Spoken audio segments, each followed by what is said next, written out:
Este es uno de los lugares más desolados del planeta.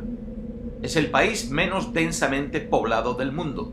Aquí, cada pareja tiene para ellos 1 kilómetro cuadrado de tierra. Es difícil de imaginar cómo una nación tan despoblada pudo llegar a crear el segundo imperio más grande de la historia de la humanidad.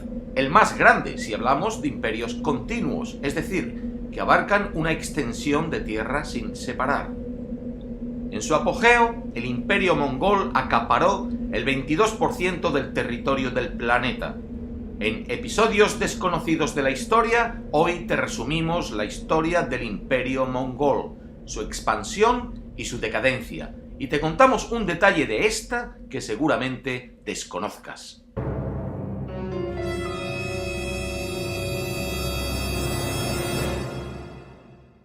La historia del imperio mongol abarca, más o menos, los 100 años del siglo XIII, 70 años de expansión y 30 de debacle. Comenzó con un guerrero mongol llamado Temujin, que en el año 1206 consiguió reunir bajo su mando a las tribus mongolas. Fue proclamado Gran Khan y recibió el nombre de Genghis. Genghis Khan solo vivió 21 años más tras su nombramiento, pero en ese tiempo se lanzó a una oleada de conquistas que expandió el territorio mongol en todas las direcciones.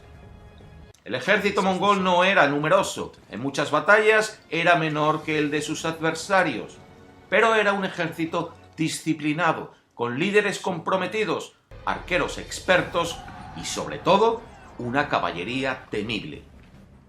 La movilidad y la estrategia hicieron a Genghis Khan y sus ejércitos casi indestructibles.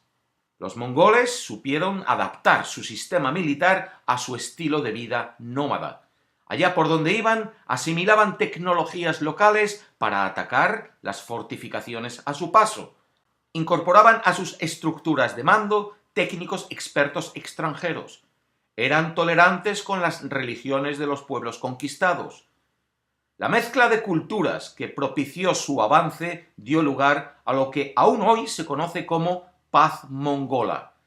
Se establecieron rutas seguras para el comercio entre Oriente y Occidente. Fue una oportunidad para el intercambio de ideas como nunca antes se había visto.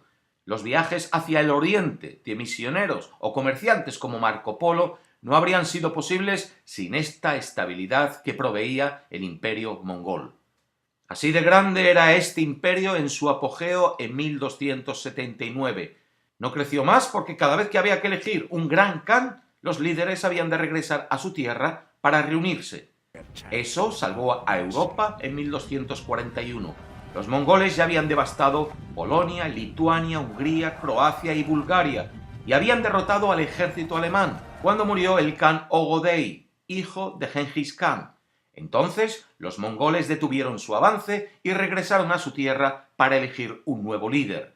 Lo mismo ocurrió en 1256, cuando habían conquistado Bagdad y las tropas mongolas ya habían entrado por Siria y Palestina hacia Egipto.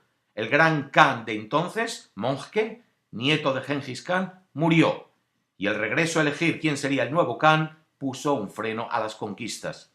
Lo complicado del proceso de sucesión y las divisiones internas comenzaron a desintegrar el imperio. Esto y otras causas, tales como que la escasa población mongola fue poco a poco asimilándose dentro de otras culturas cuanto más se extendían sus dominios. Alejándose de su lugar de origen, la temible caballería cada vez lo tenía un poco más difícil. Eran muy pocos los jinetes y caballos lo suficientemente fuertes y hábiles para formar parte del ejército. El avance de la agricultura y su incursión en las estepas redujo la base económica que sustentaba la producción de los soldados y los caballos. En terrenos montañosos, donde los caballos no podían maniobrar fácilmente, los ataques mongoles, basados en la carga en masa de su caballería ligera, no eran efectivos. Finalmente, el uso de la pólvora en armas de fuego volvió anticuado el uso de las tropas de caballería. Pero mientras los mongoles galoparon en masa, arrasaban y asolaban allá por donde iban. Era casi imposible detenerles. Sus enemigos habían de buscar maneras ingeniosas de poder combatir esas cargas de caballería. Hago este vídeo porque quiero contarte una de esas maneras ingeniosas que un pueblo encontró de derrotar a los mongoles. Esta es la parte que probablemente desconozcas. Te lo cuento desde el mismo lugar donde ocurrió. Como te muestra cualquier mapa del apogeo del Imperio Mongol, los mongoles llegaron a conquistar prácticamente la totalidad de China y por el este llegaron a descender hasta más o menos la mitad de lo que hoy es Vietnam.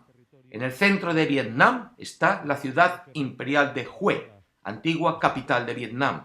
Es aquí donde consiguieron derrotar a la caballería mongola y frenar su avance, y es desde aquí desde donde te cuento cómo lo hicieron. Mira, una historia interesante. Los elefantes, este rey hacía luchar en habitaciones a elefantes contra tigres. Y eso era porque antes de los franceses, pues aquí los mongoles invadían China y Vietnam y venían y atacaban con caballos y derrotaban totalmente, no tenían oposición. Entonces lo que el rey hizo fue empezar a usar elefantes contra los mongoles, contra los caballos, y los elefantes eran más poderosos, y rechazar las invasiones mongolas.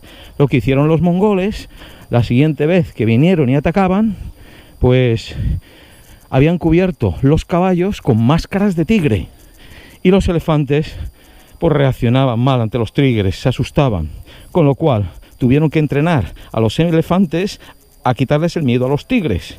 Y entonces les encerraban a los elefantes con tigres en habitaciones, a los que les quitaban los dientes, los colmillos y las uñas de las uñas para que los elefantes ganasen y así se enfrentasen a los caballos enmascarados de tigres que traían los mongoles.